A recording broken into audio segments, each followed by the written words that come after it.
Olá, boa noite. Eu sou o Joaquim e o Lucas está gravando.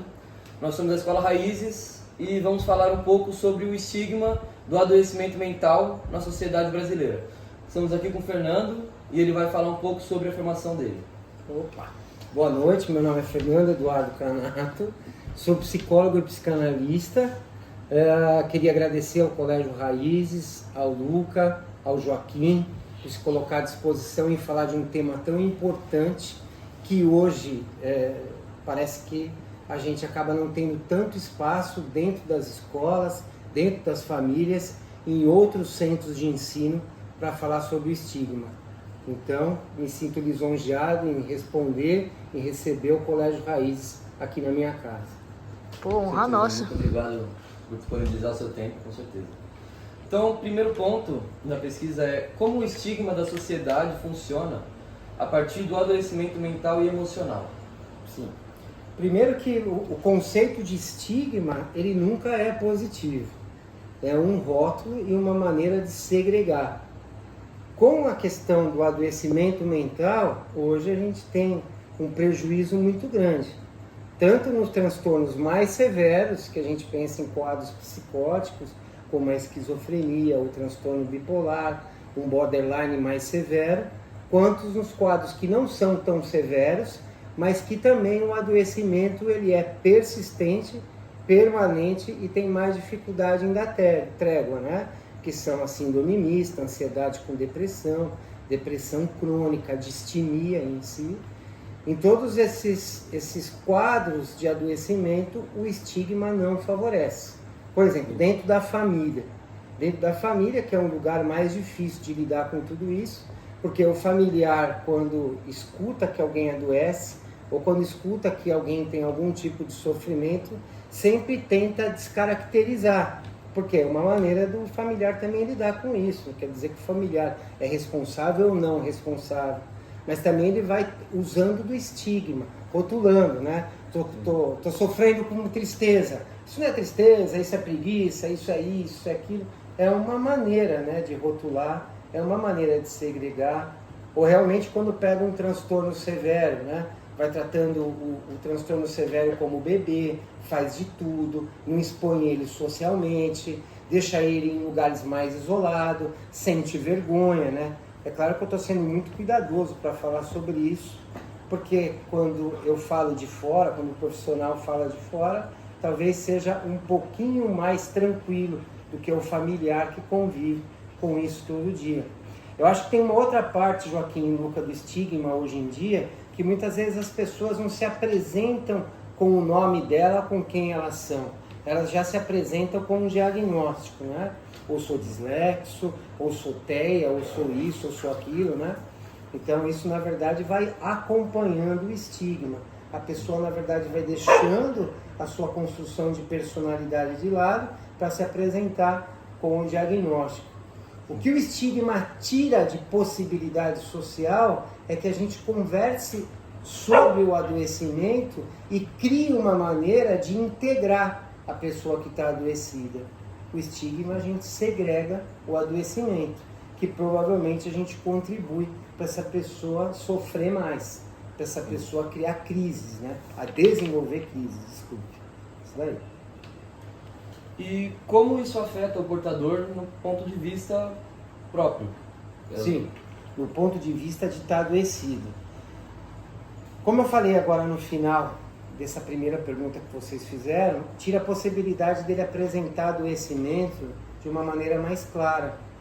Muitas vezes quando pega um quadro de ansiedade ou de depressão dentro de um centro, de uma instituição de trabalho, a pessoa não pode falar quem ela é. Não existe uma tolerância social para aquilo que ela sente. Então ela tem que construir uma outra personalidade, que é uma falsa personalidade, para que ela conviva socialmente com aquilo que a gente tem ideal, né? Com aquela imagem que a gente tem ideal. Isso vai adoecendo mais a pessoa. Se ela não tiver a possibilidade de apresentar o que ela tem, de falar sobre o que ela tem, provavelmente ela vai usar de um mecanismo de defesa para ela conviver socialmente. Dentro das escolas também. Se a pessoa fala sobre a deficiência dela, nessa questão do estado emocional, sobre aquilo que ela sente, sobre quem ela é, não de uma forma talvez manipulativa, mas do sofrimento dela, muitas vezes a gente não recebe muito bem. E esse estigma a gente vai segregando. Quanto mais a gente vai segregando, mais essa pessoa adoece, né? Hoje em dia, às vezes, a gente vai segregando por não ter espaço sobre falar sobre isso, daqui a pouco a gente recebe uma notícia que essa pessoa não suportou mais e que ela decidiu, de uma maneira muito adoecida, para não fazer parte mais do nosso mundo, né? Não que a gente é responsável por isso estar acontecendo, mas acho que a gente pode colaborar um pouco mais para essa pessoa conseguir ter um espaço para ela se integrar socialmente para aquilo que a gente vive diariamente, para aquilo que a gente quer viver diariamente, conviver com esporte, né? Conseguir fazer parte do nosso cotidiano, sendo em centro de ensino, sendo dentro das famílias, sendo dentro do trabalho institucional, sendo o nosso familiar, o nosso amigo, né? Acho que o estigma está muito mais ligado a um processo de desinformação, muito mais ligado a uma insegurança do que realmente a uma construção cultural. A gente já está mais evoluído, né? Acho que a gente não tem mais tanto espaço para imaturidade, né? A gente consegue viver de uma forma melhor. E qual é o pior quadro de adoecimento mental no ponto de vista social? Como, por exemplo, uma depressão, uma ansiedade, uma esquizofrenia. Qual que você acha que é o pior para o ponto de vista social em relação à pessoa? Excelente pergunta para o Joaquim e para o Lucas. Talvez não seja o pior quadro do transtorno mais severo ou menos severo. Talvez seja o pior, dentro das classes, existe na verdade um lugar que menos tem tolerância para conviver com a realidade. Se tem algum lugar que tem sempre que conviver com aquela maneira idealizada da imagem, que tem que ter uma imagem, que ela tem uma imagem que é ideal, né? E que hoje a gente está vivendo um momento dessa imagem ideal já não ser mais tão real. Por exemplo, na minha época, o garoto que jogava bola, que tinha um aspecto estético mais privilegiado, ele era real. A gente queria, né, chegar perto daquela imagem. Hoje ela é virtual. A gente não sabe aonde essa idealização vai. Acho que o lugar que está mais ligado a viver a imagem, a chegar perto dessa imagem que é mais aceita, é o lugar que tem mais estigma, que menos tem tolerância. É o lugar mais nocivo para qualquer transtorno, seja de depressão, de ansiedade, os mais severos, os quadros mais psicóticos em si, né? Hoje, quando a gente fala de tomar remédio disso, daquilo, a gente já deveria ter uma maturidade maior para escutar sobre isso, né? A gente deveria chamar a pessoa e conversar um pouco mais, porque a gente não sabe qual é o nosso fortalecimento para o dia de amanhã, o quanto a gente está preparado para a realidade da vida, né? Então, eu acho que o pior lugar sobre o estigma é quanto mais essa imagem está idealizada. Então, qualquer transtorno sofre nesse espaço. É mais difícil. Então, agora gostaríamos que você falasse um pouco sobre a sua história, para finalizar aqui a nossa pesquisa, nosso documentário. Um pouco sobre... Por que eu escolhi trabalhar no enfrentamento da saúde mental? Na verdade, eu escolhi trabalhar porque eu passei pelo processo de consumo de drogas abusivos, né? Abusivo. Eu fui usuário de drogas, eu fui usuário de crack durante 20 anos da minha vida e eu fui me tratar. E lá eu encontrei um psicólogo, uma equipe multidisciplinar que me recebeu e me ajudou a eu reconstruir a minha vida. Por isso que eu passei por essa questão de estigma dentro da família, quando eu comecei a procurar um emprego, né? O estigma da dependência química, ele é severo também, né? É o nóia, esse não tem mais jeito, né? É um rótulo que vai colocando a gente em um lugar que quando uma pessoa recupera, a gente acha que é um milagre, né? Não é, né? Eu estou há 19 anos em recuperação, atuo como psicólogo e psicanalista, trabalhei diretamente dentro de centro de tratamento de dependentes químicos, com familiar, com dependentes químicos, com assistente social, com a rede, né?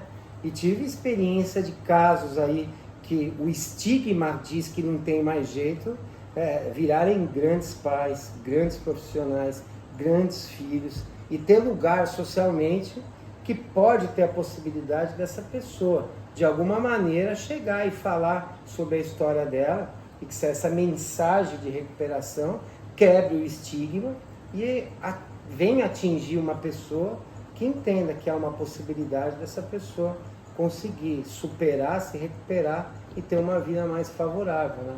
Então eu escolhi trabalhar porque eu consegui vencer o estigma, porque isso me dá prazer e porque hoje eu sou psicólogo e atendo, na maioria dos casos, pessoas que sofrem ou por alguma comorbidade ou por esse processo de adoecimento, e eu tenho um prazer em ajudar essa pessoa a diminuir esse incômodo emocional. Eu criei, na verdade, um prazer em poder atender as pessoas e falar sobre a psicologia, sobre a psicopatologia e sobre esses problemas sociais que a gente vem enfrentando. Com certeza. Os seus pacientes abordavam muito sobre o estigma? Porque você falou que dentro da família e dentro desses locais era uma dificuldade que todos abordavam? Ótima pergunta, Lucas, porque muitas vezes quando a pessoa vem para terapia, ela vem porque ela não suporta o estigma, porque ela não tem mais espaço para falar, porque ela não tem mais espaço para ser quem ela é, ela não tem mais espaço para viver o adoecimento, para que alguém saiba o que está acontecendo com essa pessoa. Então a maioria das pessoas que chegam na análise, na terapia, elas não têm mais espaço para falar sobre elas, porque o estigma, ele na verdade tirou todas as possibilidades dela ser quem ela é. Sim. A maioria, né? Não todas. Deixa eu ser Sim. cuidadoso aqui, senão eu vou usar o estigma aqui também. Bom, então, muito obrigado, Fernando, pelo seu tempo, né? E por ter ajudado a gente com a pesquisa. Muito obrigado, viu? Se a gente Eu que agradeço. Obrigado. Obrigado.